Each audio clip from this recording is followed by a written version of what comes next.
कल हमने जिस टॉपिक का अध्ययन किया था, अगर आपको याद होगा, तो हमने जो है वुड डिस्पैच तक की बात की थी, लेकिन फिर से रिवाइज करने के लिए कुछ पॉइंट्स आपके फिर से मैं रिवाइज कर दूंगी, क्योंकि बहुत ही इम्पॉर्टेंट आपका ये डिस्पैच है जो वुड ने दिया हुआ है 1854 में। उसकी जो बातें मैंने आपको बताई थी सीधे सीधे रिवाइज कर रही हूँ यहाँ पे, ठीक है।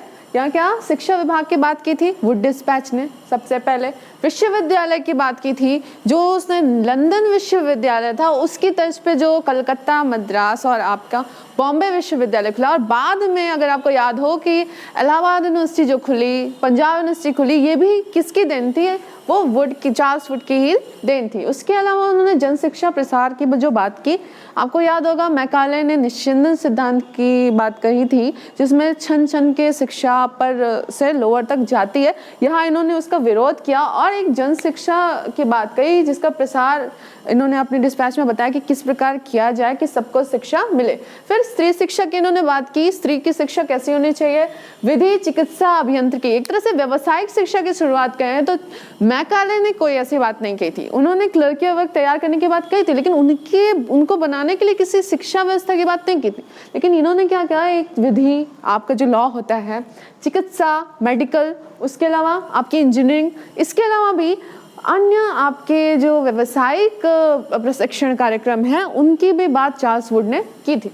फिर आपको याद होगा, अगर ये भी प्रश्न आता, क्योंकि ये पॉइंट्स पहली बार आए और इससे अगर प्रश्न पूछता कि ये किसने कहा, तो आपको याद होना चाहिए कि चार्ल्स वुड ने ये सारी चीजें कही थी। किसमें? वुड डिस्पैच में जो आया 1854। फिर इसके बाद इन्होंने क्या किया, शिक्षक के प्रशिक्षण की सबसे पहले बात कही। उन्होंने कहा कि जो शिक्षक है उनके प्रशिक्षण उनको देना चाहिए और उनको कुछ दिन के लिए नॉर्मल स्कूल में ट्रेनिंग देनी चाहिए। फिर उसके बाद सर्टिफिकेट देना चाहिए और जो योग्य हैं उनको क्या करना है, आपको उनको अपॉइंट करना है कि उनको पढ़ाना है और वो विद्यालय में शिक्षक के रूप में नियुक्त होंगे। तो शिक्षक प्रशिक्षण की बात सबसे पहले यहाँ पे किसने कही? चार्ल्स वुड ने। फिर उसके बाद अनुदान प्रणाली, जो आज जैसे आपकी यूजीसी है फंडिंग करती है आपके टीचर्स की और जितनी भी चीज़ें होती हैं, मतलब क्या इंफ्रास्ट्रक्चर होगा, तो इस प्रकार से इन्होंने पहली बार अनुदान प्रणाली की भी बात कही कि जो अनुदान प्रणाली है वो होनी चाहिए जो फंडिंग करती रहे किसी चीज़ का, आपको भौतिक या मानवीय जो संसाधन है उनको संतुलित रखने के लिए फंडिंग होती रहनी चाहिए। इसके अलावा उन्होंने ग्रांट इन एड की बात की। ग्रांट इन एड मतलब जैसा प्राइवेट इंस्टीट्यूट है उनको आप क्या करिए, ऐड करवाते हैं ना, कहते हैं हमारे कॉलेज को बीटीसी की मान्यता मिल जाए। तो यहाँ देखिए ग्रांट इन ऐड वाला जो सिस्टम आया, चार्ल्स वुड ने जो है बात कही इसकी कि हम ऐड करेंगे प्राइवेट इंस्टीट्यूट को भी, अगर हमारे क्षेत्र में आपके विद्यालयों की कमी है तो सरकारी की तो बात कही है, साथ ही साथ प्राइवेट इंस्टीट्यूट की बात की, मान्यता देने की उन्होंने बात कही। तो ग्रांट इन एड सिस्टम वो डिस्पैच में आया। इसके अलावा इन्होंने क्या कहा, शिक्षा का माध्यम, तो याद रखिएगा इन्होंने मातृभाषा तो नहीं कहा, लेकिन इन्होंने इसका विरोध किया कि जो आपके जन शिक्षा है उसमें अंग्रेजी आपका रोड़ा बन सकती है। तो इन्होंने कहा कि जिनको अंग्रेजी पढ़ाई जाए उनको अंग्रेजी आती रहे। जैसे यहाँ इंग्लिश सब्जेक्ट नहीं पढ़ाना, यहाँ इंग्लिश मीडियम में पढ़ाना है। यहाँ अगर हिंदी मीडियम के बच्चे बैठे हैं और आप अगर इंग्लिश में बोले जा रहे हैं तो कितना भी इजी चीज़ बोले उनको डिफिकल्टी होगी। तो यहाँ था कि जो शिक्षा का माध्यम था जिससे शिक्षा का प्रसार होना था, वो इन्होंने बोला कि मैकाले ने कहा कि उसको इंग्लिश होना चाहिए। इन्होंने कहा कि प्राइमरी में तो नहीं होना चाहिए, मातृभाषा भी यूज़ कर सकते हैं, लेकिन उच्च में जैसे जैसे जाएंगे आपका इंग्लिश को इन्होंने नकारा नहीं, लेकिन ये कहा कि इंग्लिश उन्हें पढ़ाई जाए जिन्हें इंग्लिश आती हो, क्योंकि इंग्लिश सब्जेक्ट ही पढ़ाना था, इंग्लिश मीडियम में पढ़ाना था। फिर आपकी व्यावसायिक शिक्षा की बात अभी अपने ऊपर देखा कि वुड ने की। फिर स्वैच्छिक धार्मिक कार्य, इन्होंने जो कहा, एक इन्होंने सबको ये स्वतंत्रता दी कि आप अपनी धर्म के प्रचार प्रसार के लिए कार्य कर सकते हैं, कोई बाधा नहीं होगी। और फिर उन्होंने रोजगार की जो बात कही, जो आपका रोजगार होता है वो योग्यता आधारित, जैसे अभी जो सिस्टम है जिसकी जितनी ज़्यादा डिग्री उसको उतना रोजगार मिलना चाहिए, अभी नहीं है, मतलब बहुत सारे डिग्री वाले बैठे हुए हैं। यहाँ इन्होंने जो बात कही कि योग्यता जिसकी हो उसको आपको रोजगार देना। फिर लास्ट बात इन्होंने प्राच्य शिक्षा को बढ़ावा दिया। जो विवाद आपका 1813 चार्टर्ड एक्ट से चला आ रहा था, वुड डिस्पैच ने उसको पूरा क्लियर कट समाप्त कर दिया और प्राच्य शिक्षा को बढ़ावा देने का भी इन्होंने कार्य किया। फिर आई बात हंटर कमीशन की, 1882 में यह आया और आपको पता है कि ये एक ऐसा कमीशन था जो वुड डिस्पैच की काफ़ी चीज़ों को प्रभाव में लाने के लिए कार्य किया। इसने प्राथमिक, माध्यमिक और उच्च तीनों की बात कही, लेकिन जो प्राथमिक एजुकेशन है इसमें बहुत ज़्यादा इनका जो रिकमेंडेशन था वो था। इन्होंने देसी शिक्षा की बात कही, साथ ही साथ बोला कि प्राथमिक शिक्षा में सुधार और विस्तार आपका होना चाहिए। इसके अलावा इन्होंने माध्यमिक शिक्षा में कहा कि जो माध्यमिक विद्यालय हैं वो जिले में होने चाहिए। आपके जिले में है नहीं, आप दूसरे जिले में पढ़ने जा रहे हैं, तो ये नहीं होना चाहिए, आपको माध्यमिक विद्यालय भी खोलने। फिर उच्च शिक्षा के लिए कहा कि इनको अनुदान देना चाहिए, इसमें शिक्षकों की नियुक्ति करना चाहिए, रख रखाव के लिए व्यवस्था करनी चाहिए, कार्यकुशलता होनी चाहिए, ये चीज़ें कही। साथ ही साथ इन्होंने भी शिक्षा विभाग की बात की। धार्मिक शिक्षा में इन्होंने मिशनरियों की चर्चा की कि मिशनरियों को जो है धार्मिक प्रचार की स्वतंत्रता दी जाए। पाठ्यक्रम पे बात की इन्होंने, फिर आपके प्रशिक्षण विद्यालय इन सब पे भी बात की। तो बहुत ज़्यादा नहीं, लेकिन आपको पता होना चाहिए कि हंटर कमीशन कौन कौन सी शिक्षा से संबंधित था। यहाँ वुड डिस्पैच ने भी सारी शिक्षा की बात की, इसलिए इसको शिक्षा का मैग्ना कार्टा कहते हैं। और हंटर ने भी लगभग सारी शिक्षा की बात की, लेकिन इनका इम्पैक्ट आप हंटर पे देख सकते हैं कि काफ़ी चीज़ें इनसे मिलती जुलती हैं, कुछ इनकी रिकमेंडेशन जो थी वो थोड़ी और ज़्यादा थी। आपको एक और चीज़ पढ़नी है, क्योंकि हम प्राथमिक एजुकेशन की बात करें तो हर्टांग कमीशन जो आपका था, हर्टांग में जो बात कही, अगर प्रश्न आता है आपका अपव्यय और अवरोधन, आप जानते हैं अपव्यय क्या है और अवरोधन क्या है। अपव्यय मतलब वेस्टेज, वेस्टेज क्या, money, wastage of money, wastage of time. यहाँ अपव्यय मतलब आप समझ लीजिए कि अगर कोई बच्चा बार बार एक ही कक्षा में फेल हो रहा है तो वो गवर्नमेंट का जो पैसा है वो क्या हो रहा है, अपव्यय हो रहा है। अवरोधन क्या, अगर कोई बच्चा बीच से कक्षा छोड़ के चला जा रहा है, किसी डिफिकल्टी को फेस कर रहा है, वो पढ़ना नहीं चाहता, शिक्षा छोड़ के जा रहा है, तो उसको कहते हैं अवरोधन। तो हर्टांग कमीशन का सबसे बड़ा रोल मॉडल जो ये रहे किस चीज़ में, अपव्यय अवरोधन को रोकने के लिए इन्होंने बहुत सारी चीज़ें कही, बहुत सारी बातें कही। इन्होंने बताया कि किस प्रकार से अपव्यय हो रहा है, किस प्रकार से अवरोधन हो रहा है और किस प्रकार से उसको रोका जाना चाहिए। फिर उन्होंने प्रसार की बात की, शिक्षा की, और बोला कि कम से कम जो आपकी शिक्षा हो प्राइमरी वो 4 वर्ष की तो होनी ही चाहिए। इसके अलावा इन्होंने अवकाश की बात कही। देखिए जो नया नया है वही पॉइंट इंक्लूड है, लगभग सारी चीज़ों के बारे में सब लोगों ने कहा, कुछ स्पेशल चीज़ें जो आपको सेपरेट करके देखिए। इन्होंने क्या कहा, हर्टांग 1929 उन्होंने कहा कि जो आपका अवकाश है वो आपके क्षेत्र के जो जलवायु है, मौसम, उसके अनुसार होना चाहिए। जैसे बहुत ज़्यादा ठंडी पड़ती है तो बहुत ज़्यादा ठंडी में आपको छुट्टी मिल जानी चाहिए, बहुत ज़्यादा गर्मी है तो गर्मी में मिल जानी चाहिए। जैसे हमें ग्रीष्म में अवकाश मिलता है, शीत अवकाश मिलता है, उसी प्रकार से अवकाश के की बात जो कही वो हर्टांग ने कही। फिर दायित्व की बात कही इन्होंने कि जो दायित्व है शिक्षा का वो सरकार के पास रहना चाहिए और सबको क्या करना चाहिए, सरकार को कंट्रोलिंग पावर में रखना चाहिए कि सारे जो दायित्व वो मेरे हैं, मुझे पूरे करने। उसके बाद इन्होंने प्रशिक्षण की, इन्होंने भी प्रशिक्षण की बात की। तो बहुत सारी चीज़ें इन लोगों की सिमिलर भी हैं और थोड़ी थोड़ी डिफरेंट भी हैं। अब आगे हमें जिस विषय का चर्चा करना है, जिस विषय का, वो आपका बहुत इम्पॉर्टेंट है, बेसिक शिक्षा, जिसे वर्धा शिक्षा भी कहते हैं, नई तालीम भी कहते हैं। और आप जानते हैं कि वो किसने दिया, महात्मा गांधी ने। बुनियादी शिक्षा 1937 में ये आया। और जब गांधी जी लौटे अपने विदेश दौरे से तो उन्होंने देखा कि बहुत सारी डिफ़िकल्टीज आ रही थी। पूछा जाए ये शिक्षा व्यवस्था जो है कौन से आपके एजुकेशन सिस्टम से रिलेटेड है, कौन से स्तर से, तो प्राथमिक स्तर से।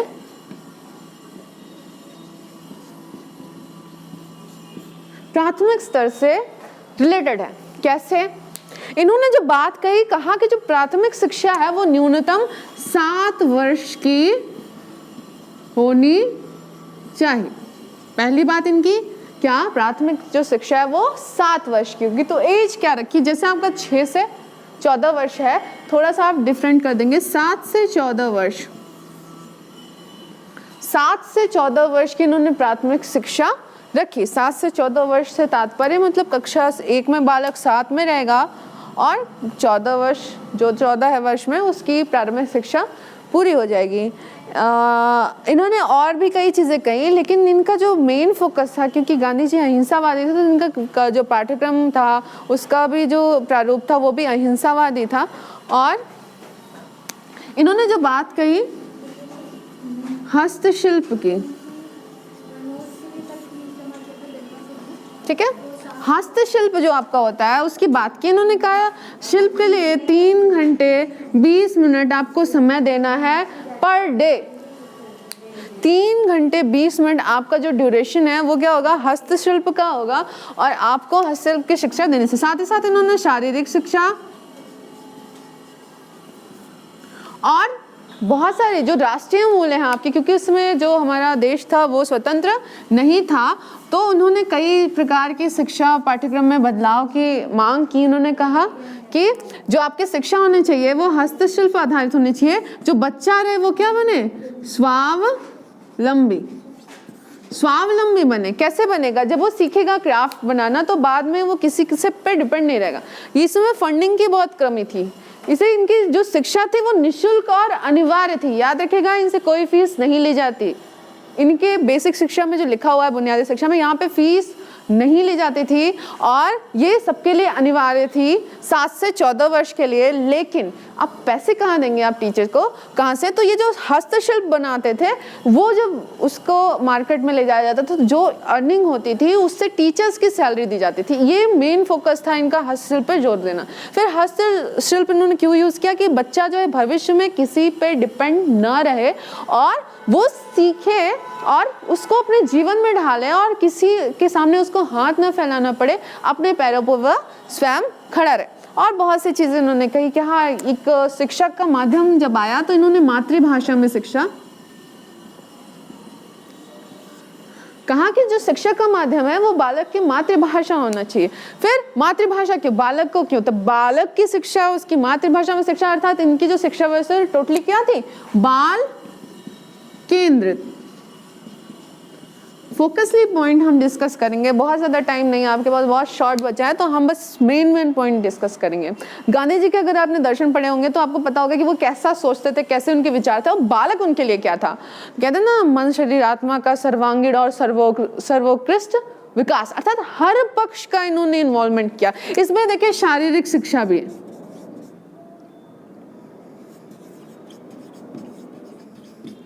किसने बात की, गांधी जी ने। इन्होंने सामाजिक विज्ञान की वो उपयोगिता बताई, विज्ञान की भी बताई, गणित की बताई, कला की बताई, संगीत की बताई, आपके हस्तशिल्प की बताई। अर्थात इन्होंने बालक के हर पक्ष की डेवलपमेंट के लिए एक ऐसी शिक्षा व्यवस्था की रूपरेखा रखी जो बहुत ही उपयोगी था। डिमेरिट इसकी एक ही थी आपकी। डिमेरिट क्या थी कि इसमें हस्तशिल्प जो होता था ये बहुत ज़्यादा ऐसे श्रम इसमें लगता था, तो बच्चों के लिए शिक्षा तो थी लेकिन उनको थोड़ा सा बर्डन पड़ता था कि क्या ना, एक तरह से बाल मजदूरी टाइप। लोगों ने कुछ जिन्होंने इसका विरोध किया उन्होंने कहा कि नहीं, ये तो बाल मजदूरी करवा रहे हैं, उस पैसे से टीचर्स की सैलरी देंगे, एक्सेट्रा एक्सेट्रा। लेकिन कुल मिला जुला के इनकी शिक्षा व्यवस्था बहुत ही उत्कृष्ट और बहुत ही बाल केंद्रित मनोवैज्ञानिक शिक्षा प्रणाली थी। शिक्षक भी जो थे कि इनके वही शिक्षकों के अंदर नेतृत्व आपका रहे, ऐसे रहे कि बालकों के अंदर स्वयं नेतृत्व की भावना जगे। नेतृत्व लीडरशिप जो होती है बहुत इंपॉर्टेंट है। आपके हर कमीशन ने कहा है सारे लगभग कि हाँ, कि टीचर्स के अंदर और स्टूडेंट्स के अंदर नेतृत्व क्षमता होनी चाहिए। इसके बाद जो हम चर्चा करेंगे स्वतंत्रता बात की, तो सार्जेंट भी आया। सार्जेंट को हमें नहीं पढ़ना है, 1944 में आया। हमें पढ़ना है क्या, विश्वविद्यालय आयोग। मेरे पास है विश्वविद्यालय आयोग। आप जानते हैं इसको राधाकृष्ण आयोग कहते हैं। बहुत सारे विश्वविद्यालय, भारतीय विश्वविद्यालय आयोग आया 1902 में, 1919 में सैडलर आया, लेकिन ये विश्वविद्यालय आयोग जिसको राधाकृष्ण आयोग कहते हैं ये 48-49 में आया। इसके जो अध्यक्ष थे, मतलब जिन्होंने इसका स्ट्रक्चर रखा, वो कौन थे, सर्वपल्ली राधाकृष्णन। सर्वपल्ली राधाकृष्णन के बारे में आप जानते हैं कि हमारे क्या थे, पूर्व राष्ट्रपति थे, ठीक है। उसके बाद आप ये जानते रहिए कि वो क्या थे, वीसी थे बीएचयू के, है ना। और उन्होंने जब देखा हम स्वतंत्र तो हो गए, कब, 1945 में। तो उन्होंने देखा कि क्या करें, अब तो सारा चीज़ लूट के अंग्रेज ले गए, हमारे पास कुछ बचा नहीं, हम निहत्थे हो गए, इतनी सारी क्रिटिकलिटीज़ आ गई। तो उन्होंने देखा जब 1947 में हम स्वतंत्र हो गए, लेकिन हमारे पास खाने के लिए प्रॉपर नहीं था, हमारे पास ऐसी सुविधा नहीं थी कि हाँ हम विकसित हो सकें, अर्थात भले $1 1 था लेकिन उसकी कोई वैल्यू नहीं थी। तो उन्होंने देखा कि अगर कोई ऐसा फैक्टर आपका जो हमारा डेवलपमेंट बहुत ही तेज़ी से करे, तो जो सरकार थी वर्तमान में उसने डिस्कशन किया कि शिक्षा से बड़ा कोई ऐसा हथियार नहीं है जो हमारे इस विकास को बढ़ा सके। अर्थात उन्होंने ये बताया कि शिक्षा व्यवस्था जो है वही एक डेवलप कंट्री बना सकती है इंडिया को। तब उन्हें याद आया कि कोई ऐसे कमीशंस बनाए, बहुत सारी आ चुकी थी, सारी उन्होंने कमियां देखी, बहुत सारा ऑब्जर्वेशन देखा। उन्होंने कहा कोई तो ऐसा कमीशन बनाना चाहिए जो बहुत इंपॉर्टेंट रोल अदा करे आपके भारत के विकास में। तो ये बात आती है कि विश्वविद्यालय आयोग ही क्यों बना, प्राथमिक शिक्षा क्यों नहीं बनी, बालक तो सबसे छोटा है। तो यहाँ तात्कालिक जो उनकी आवश्यकता थी कि हाँ अभी हम भूखे मर रहे हैं तो तुरंत खाना मिले, बच्चा तो 10 साल बाद बड़ा होगा। तो तात्कालिक आवश्यकताओं की पूर्ति के लिए इन्होंने क्या किया कि विश्वविद्यालय आयोग का इन्होंने गठन किया कि तुरंत जो है अभी हम क्या करेंगे, ट्रेन करेंगे, लोग आएंगे, वो कोई क्राफ्ट बनाएंगे, किसी व्यवसाय में जाएंगे, अच्छी शिक्षा लेंगे, एक रोल मॉडल बनेंगे और तुरंत क्या होगा, भरण पोषण होगा और हम विकास की ओर अग्रसर होंगे। तो इन्होंने विश्वविद्यालय आयोग का क्या किया, गठन किया, जिसके आपके अध्यक्ष कौन थे, राधा कृष्णन। अब बात करेंगे कि इन्होंने कहा क्या क्या, बहुत सारी चीज़ें कही, आपको फोकस भी बहुत नहीं करना है लेकिन आप जानते रहिए। इन्होंने बताया कि विश्वविद्यालय का स्ट्रक्चर कैसा होना चाहिए, शिक्षक कैसे होने चाहिए, जो आपकी रिटायरमेंट होती है उसकी एज कितनी होनी चाहिए, कितना पेमेंट होना चाहिए, आपके जो मुख्य प्रोफेसर्स हैं, रीडर्स हैं, ये सारी बातें, मतलब विश्वविद्यालय से रिलेटेड सारी चीज़ किसमें आपको मिलेगी, विश्वविद्यालय आयोग राधा कृष्णन। काफ़ी चीज़ें अभी आपको यहाँ पे दिख जाएगी। कई कोर्स की बात की गई, रिफ्रेशर कोर्सेज की भी बात की गई कि हाँ उनको कराना चाहिए, प्रशिक्षण कार्यक्रम की बात करी गई, अध्यापक प्रशिक्षण की भी बात करी गई। मतलब कुल मिला जुला के जो आपकी उच्च शिक्षा है उसमें बहुत ज़्यादा बड़ा रोल अदा किया विश्वविद्यालय आयोग 48 में। और उन्होंने क्या कहा कि जो विश्वविद्यालय शिक्षा है इसका मुख्य उद्देश्य क्या होना चाहिए, नेतृत्व क्षमता का विकास। अर्थात जो बालक है, अर्थात वो जो किशोरावस्था से चल के आया, जो भी तात्कालिक हमारे उद्देश्य की पूर्ति करेगा, जो वयस्क होने की ओर अग्रसर है, उसके अंदर नेतृत्व क्षमता हम डेवलप करें कि वो क्या करे, एक आगे भविष्य में लोगों का लीडर बन सके। फिर राष्ट्रीय मूल्य उसके अंदर डेवलप करना, व्यावसायिक मूल्य उसके अंदर डेवलप करना, उसका सर्वांगीण विकास करना, उसके कौशलों की वृद्धि करना। अर्थात सारे फैक्टर्स, कई आपके कोर्सेज जैसे इंजीनियरिंग चलती है, मेडिकल चलता है, उस सारी चीज़ों की बात जो उच्च शिक्षा में वर्तमान में आपको दिखेगी, सारी चीज़ों की बात किसने की, विश्वविद्यालय आयोग ने। बहुत अच्छा स्ट्रक्चर बताया, कितने साल का कोर्स होना चाहिए, और 4 साल 3 साल हर चीज़ की कैटेगरीज बताई। बहुत लंबा है इनका, इतना जल्दी तो नहीं खत्म होगा, लेकिन बस आप जानते रहिए कि इन्होंने क्या क्या चीज़ें कही। फिर उन्होंने कहा कि हाँ रिटायरमेंट कैसे होना चाहिए, आपके कॉलेज जो है, यूनिवर्सिटीज़ है, उसके बगल में आवास होना चाहिए, शिक्षकों के जो वहाँ पढ़ाते हैं उनके रहने का, और उनकी रिटायरमेंट की एज तो आप जान ही रहे हैं। फिर उनकी पेमेंट कितनी होनी चाहिए, किस लेवल पे क्या ग्रेड आपको देना है, कैसे उनको संतुष्ट रखना है, कैसे उनके अंदर डेवलप करना है कि बालकों का विकास करें, और बालकों के पाठ्यक्रम में आपको कौन कौन सी चीज़ें इंक्लूड करनी है। और ऐसा नहीं कि आप हर चीज़ थोप दें, और ऐसा कुछ नहीं करना है। हर प्रकार हर चीज़ को इसमें इंपॉर्टेंस दी गई। जितना आपका संगीत इंपॉर्टेंट है उतना ही आपका विज्ञान इंपॉर्टेंट है। हर फील्ड, बालक की जिसमें ज़्यादा रुचि, जिसमें ज़्यादा कैपेसिटी, वो उस चीज़ को वो सीखे। तो ये था आपका विश्वविद्यालय आयोग। फिर इसके बाद कौन आया, माध्यमिक शिक्षा के लिए मुदालियर आयोग। ये कब आया, 53-54 में आया। ठीक है, आप कह सकते हैं कुल मिला जुला के 53 में आया, 52-53 में। उसके बाद आप इतना जानते हैं कि मुदालियर आयोग की जब भी चर्चा होती है तो ये सिर्फ और सिर्फ किसके लिए होती है, माध्यमिक शिक्षा। अब बात करते हैं माध्यमिक शिक्षा की। हमने क्या किया, डेवलप कर लिया आपका विश्वविद्यालय शिक्षा को कि हमें तात्कालिक किस चीज़ की ज़रूरत है और हम उस प्रकार से बालकों को बना रहे हैं। अब ठीक है, हमने कुछ डेवलपमेंट कर दिया, 48 तक कर दिया हमने किया, उसका कुछ इम्प्लीमेंट आपको 1-2 साल में दिखेगा, लोगों ने इनरोल होना शुरू किया, आपको पता है कि अब 2-4 साल में हमको प्रोडक्ट मिलना शुरू हो जाएगा। आपने इन्वेस्टमेंट कर दिया है, अब आपको प्रोडक्ट मिलेगा। लेकिन क्या इन्होंने फिर देखा कि अब हमें शिक्षा व्यवस्था को और ज़्यादा डेवलप करना है, तो कैसे डेवलप करेंगे?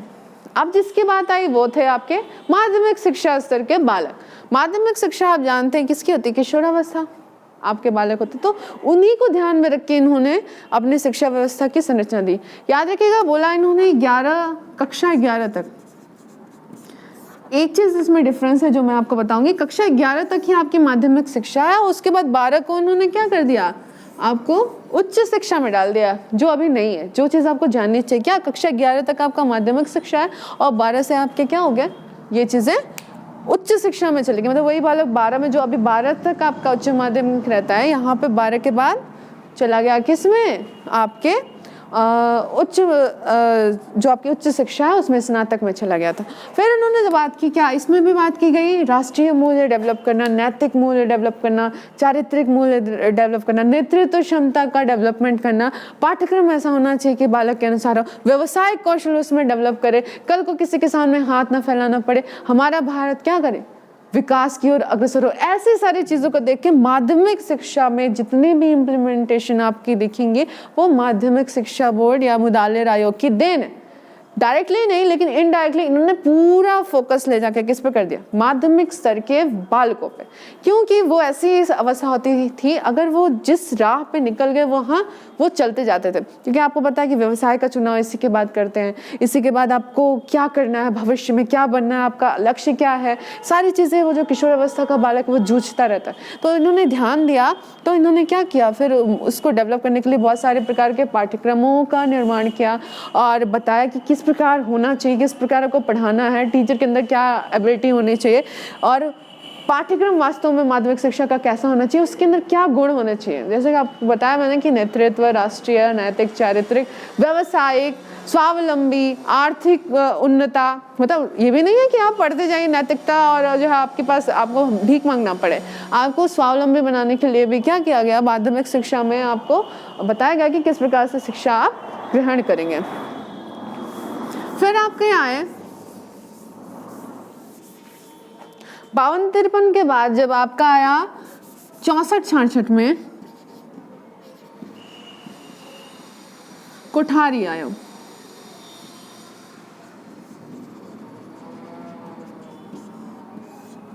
ये भी बहुत इंपॉर्टेंट है आपका कोठारी आयोग। क्यों? स्वतंत्रता बाद ये पहला ऐसा आयोग था जिसने सारे शिक्षक की बात की, सब चीज की, सब ले दे के जो भी था इसमें था। समझ रहे हैं?